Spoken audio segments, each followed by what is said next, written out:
తాకట్లో ఉన్న మీ బంగారాన్ని విడిపించి ఆ రోజు ఆన్లైన్ రేటుకి కొంటాం. Sharma gold company. నమస్తే, వెల్కమ్ టు సుమన్ టీవీ. నేను మానస. ఈ రోజు మనతో పాటు ఉన్నారు ప్రముఖ జ్యోతిష్య నిపుణులు, ఎనర్జీ వాస్తు స్పెషలిస్ట్, శ్రీ విద్య ఉపాసకులు శ్రీమతి జయప్రద గారు. వారితో మనం మాట్లాడదాం. అలాగే ఈ నెలంతా కూడా మే నెలలో ద్వాదశ రాశుల వారి రాశి ఫలాలు ఏ విధంగా ఉన్నాయనేది తెలుసుకుందాం. అమ్మ నమస్తే. అమ్మ నమస్తే అమ్మ. శ్రీమాత్రే నమః. అమ్మ, ఈ నెలంతా కూడా ద్వాదశ రాశుల వారి రాశి ఫలితాలు ముందుగా మేము మీ నుంచి తెలుసుకోవాలనుకుంటున్నాము. తప్పకుండా నాన్న.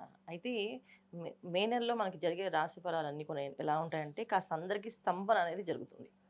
అంటే ఒక్కొక్క రాశికి ఒక్కొక్క ప్రభావం. కొంతమందికి అనారోగ్య సమస్య, కొంతమందికి ఆరోగ్య సమస్యలు, కొంతమందికి ఏమో ఆర్థికపరమైన సమస్యలు, కొంతమందికి కుటుంబంలో కాస్త కలహాలు, చిన్న చిన్న మనస్పర్ధలు ఇవే జరిగే అవకాశాలు ఎక్కువగా ఉన్నాయి. ఎందుకంటే ఈ ప్రభావం ఒక మాస ఫలితాలు మే నెలలో జరిగేవి మాత్రమే కాదు. ఈ షష్టగ్రహ కూటమి ఏదైతే జరిగిందో మనకి దాని ఒక ప్రభావం మనకి ఒక 50-55 రోజుల దాకా ఉంటుంది. సో మనకి మననే జరిగింది కనుక షష్టగ్రహ కూటమి అనేది మనకు ఉంది కనుక ఖచ్చితంగా ఇది మే ఎండింగ్ వరకు ఈ మాసం అంతా కూడా కాస్తంత కొంత కష్టకాలంగా కనిపిస్తుంది. అయితే ఒక్కొక్క రాశి వాళ్ళకి ప్రభావం అనేది ఎలా ఉంటుంది అనేది మనం వివరంగా తెలుసుకుందాం.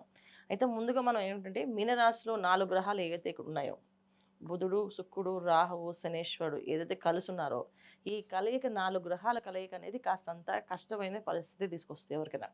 మనం ఎంత బ్రహ్మాండంగా ఉంది అని మనం చెప్పుకుందాం అనుకున్నప్పటికీ కూడా వాళ్ళు తెలుస్తుంది కదా ఎవరికి వాళ్ళకి కష్టాలు. ఆల్రెడీ ఇప్పుడు ఈ షష్టగ్రహ కూటమి అయిన తర్వాత ప్రతి ఒక్క రాశికి ప్రతి ఒక్కరికి కాస్తంత డిఫరెన్స్ కనిపిస్తుంది.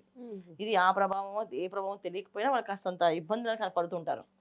దాని నుంచి మే నెలలో మనకు ఉండేది అంటే ఈ కష్టకాలం నుంచి బయటపడడానికి ఒక నివారణ పూజ చేసుకుంటే బయటపడతాం. ఇబ్బంది ఏం లేదు. కాకపోతే కాస్తంత కొంచెం శ్రమించాలి. మనం అందరం శ్రమిస్తే పని అవుతుంది.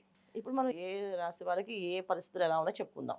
మా కుంభరాశి వాళ్ళకి ఈ నెలంతా కూడా గ్రహస్థితి ఏ విధంగా ఉంది, ఎటువంటి ఫలితాలు కనిపిస్తున్నాయి? తప్పకుండా నాన్న. కుంభరాశి వాళ్ళకి ఈ మాసం ఏంటంటే శత్రు జయం అనేది ఉంది వీళ్ళకి. అంటే ఇంట్లో ఉండే శత్రువులు ఎవరైతే ఉన్నారో వాళ్ళు ఎవరు అనేది వీళ్ళకి బయటపడుతుంది. సో వీళ్ళకి కనిపెట్టగలుగుతారు, లేకపోతే వీళ్ళకి ఆ విషయం తెలుస్తుంది. తర్వాత వ్యాపార రంగంలో ఎవరికి శత్రువులు ఉన్నారో ఆ శత్రువులు అనేవాళ్ళు వీళ్ళకి తెలుస్తుంది. శత్రు జయం అనేది వీళ్ళకి జరుగుతుంది అనమాట. అంటే మంచి ఫలితాలే కనిపించవచ్చు అలా అన్నప్పుడు. శత్రువులు నివారించడం అవుతుంది. మనలో ఉన్న శత్రుత్వం ఏదైనా మనకి ఎదుటి వాళ్ళ మీద ద్వేషం ఉన్నా, కోపం ఉన్నా, ఆవేశం ఉన్నా అవి తగ్గిపోయే అవకాశం ఉంటుంది. ఎందుకంటే వాళ్ళు మన వాళ్ళే, మన బంధువులు, ఎప్పటి నుంచో జన్మ విరోధం ఉన్న స్నేహితులు, బంధువులు ఉన్నప్పటికీ కూడా నాకు ఎప్పటి నుంచి వీళ్ళంటే పడదు అన్న కూడా ఈ మాసం వీళ్ళకి వాళ్ళే వీళ్ళకి సాయం చేయొచ్చు, వాళ్ళ వల్లే వీళ్ళకి మంచి జరగచ్చు. అలాంటి ఫలితాలు కూడా కనిపిస్తున్నాయి. ఇంకా వీళ్ళకి ఏలినాటి శని ప్రభావం కూడా చివరి దశలో ఉంది. చివరి దశలో ఉన్నప్పుడు ఏమవుతుందంటే ఇప్పుడు స్థలాలు కొనాలన్నా, భూములు కొనాలన్నా కొనుక్కునే అవకాశం ఇప్పుడు ఆయన కరెక్ట్ అయిన ప్లేసులు చూపిస్తాడు.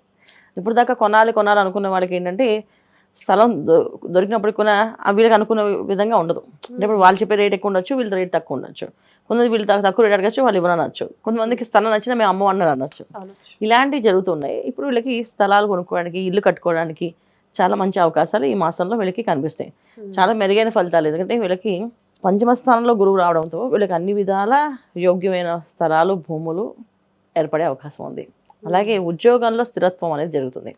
ఉద్యోగం ఉంటుందా ఊడిపోతుందా అనే కొంతమందికి కుంభరాశి వాళ్ళకి గత మాసమే కాదు గత సంవత్సరం నుంచి ఉంది. రేపు తీసేస్తా అంటారు, వెళ్ళి వద్దు అనుకుంటాం, వీళ్ళే అనుకుంటారు ఈ ఉద్యోగం మానేసి ఇంకో ఉద్యోగంకి వెళ్దాం, ఇంకొక మార్పు జరుగుతుందని. దాని నుంచి విముక్తి అనేది కలుగుతుంది.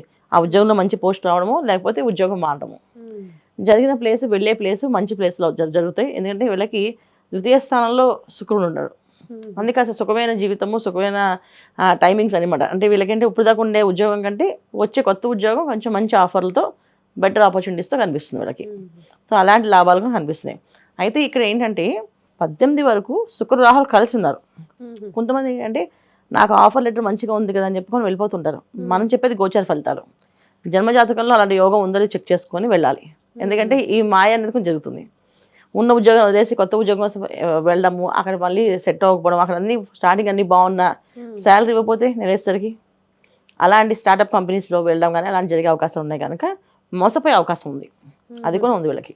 ఆ మోసపోకుండా బయటపడాలంటే వాళ్ళ జాతకంలో నిజంగా మార్పు అనేది ఉందా లేదా చూసుకోవాలి. పర్సనల్ జాతకంలో మార్పు అనేది జాతకంలో ఉంటే ఈ గోచారీత్యా కూడా ఉంటుంది. కనుక ఇది రెండూ కలిపి వీళ్ళకి సాయంగా మారి బ్రహ్మాండంగా యోగ్యమైన జాబులు జరిగే అవకాశం ఉంటుంది. అంటే మే 17th తర్వాత ఈ జాబ్ ప్రయత్నాలు చేయొచ్చు అంటారా? బ్రహ్మాండంగా చేసుకోవచ్చు. ఓకే, అప్పుడు చేసుకుంటే ఇంకొంచెం మంచి ఫలితాలు అనుకూలంగా ఉంటాయి. కాకపోతే ఏంటంటే అప్పటి నుంచి వీళ్ళకి ఒక కొంత తెలియని ఒక బద్ధకం అనేది వస్తుంది.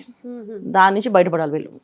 అన్నిటికంటే ఏంటంటే రిలాక్స్గా పొద్దున్నే లేచే వాళ్ళకి అసలు లేవకుండా 9-10 లేవడం, ఇలాంటి మార్పులు జరుగుతుంటాయి. ఇంట్లో చకచక పనులు వేసే ఆడవాళ్ళు కూడా అబ్బాయి ఇప్పుడు ఏం చేస్తానో చేయాలి అని చెప్పి కూర్చోవడం, ఇలాంటివి కూడా కొంచెం మార్పులు ఉన్నాయి. అందుకని వీళ్ళకి అసలు ఏదైనా పరిహారం చేసుకుంటూ ముందుకెళ్తే కుంభరాశి వాళ్ళు కూడా ఈ మాసం మంచి ఫలితాలు కనిపిస్తున్నాయి. ఓకే, మరి ఇంకేమైనా పరిహారాలు పాటించాలంటారా ప్రత్యేకించి? పరిహారం అంటే ఏంటంటే శని మహాదశ వీళ్ళకి లాస్ట్లో ఉంది, అంటే శని మహాదశ కాదు, ఏళ్ళనాటి శని ప్రభావం లాస్ట్ దశలో ఉంది. సో ఈ లాస్ట్ దశలో ఉన్నప్పుడు ఏంటంటే మనం కొంచెం క్రమశిక్షణగా ఉండగలిగితే మంచి మంచి ఫలితాలు వస్తాయి. అంటే క్రమశిక్షణ అంటే ఏం లేదు, ఎర్లీ మార్నింగ్ లేవడం, కాస్త మన పని మనం చేసుకోవడం, ఎవరి మీద ఆధారపడకుండా. ఇప్పుడు మంచిగా కావాలి మనం తెచ్చుకోవాలి, కాఫీ కావాలి మనం తెచ్చుకుంటూ ఉండాలి, అలా పెట్టుకుని చేసుకుంటూ ఉంటే మంచి ఫలితాలు ఉంటాయి. సర్వెంట్స్ని కొంచెం ప్రేమగా చూడడం, సర్వెంట్స్కి కాస్త ఏదో డబ్బులు ఇవ్వడం, ఏదైనా వాళ్ళకి ఏదైనా గిఫ్ట్గా కొని ఇవ్వడం, కానీ కాస్త వాళ్ళకి ఏదైనా ఈ వాళ్ళ పుట్టినరోజులు వాళ్ళకి పండుగలు ఉంటాయి కదా, వాళ్ళకి వచ్చినప్పుడు ఏదైనా ఒక వస్తువు అలాగా ఇది తీసుకో, ఇది కోసం అని చెప్పి ఇవ్వడం కానీ చేస్తూ ఉంటే ఇంకొంచెం మంచి ఫలితాలు వచ్చి వీళ్ళు అనుకున్న పనులు అనుకున్న విధంగా జరుగుతాయి. కుంభరాశి వాళ్ళు ఈ నెలలో దానం చేయాల్సిన వస్తువుల గురించి చెప్పండి. వైశాఖ మాసం కదా, వచ్చి ఎండాకాలం, చక్కగా కుండల్ని మంచిగా దానం చేస్తే చాలా మంచి ఫలితాలు. ఎందుకంటే చలివేంద్రాలు పెడుతూ ఉంటారు చాలా మంది. చలివేంద్రాలు పెట్టే వాళ్ళకి కాస్త సాయంగా వీళ్ళు కుండలు కొన్ని పెద్ద పెద్ద కుండలు కొన్ని ఇస్తే ఆ కుండలో నీళ్ళు పోసి అందరూ తాగుతుంటే వీళ్ళకి కూడా మంచి ఫలితాలు, మంచి మెరుగైన ఫలితాలు కనిపిస్తాయి నాన్న. అవి చేసుకుంటే ఇంకా మంచి ఫలితాలు. ఓకే అమ్మ, ధన్యవాదాలు. నమస్తే అమ్మ. శ్రీమాత్రే నమః. చూసారు కదండి, కుంభరాశి వాళ్ళకి ఈరోజు ఈ నెలంతా కూడా చాలా చక్కగా అనుకూలంగా ఉంది. అలాగే బద్ధకాన్ని విడిచిపెట్టి చక్కగా పనులు ప్రయత్నాలు చేసుకుంటే బాగుంటుంది. ఇంకా కుండల్ని దానం చేస్తే కూడా మంచిదని మనకమ్మ తెలియజేస్తూ ఉన్నారు. అలాగే మీకేమైనా సమస్యలు, సందేహాలు ఉండి పర్సనల్గా తెలుసుకోవాలి అనుకుంటే కూడా మీరు స్క్రీన్పై కనిపించే నెంబర్స్కి కాల్ చేసి అపాయింట్మెంట్ తీసుకోవచ్చు. చూస్తూనే ఉండండి సుమన్ టీవీ. నమస్తే.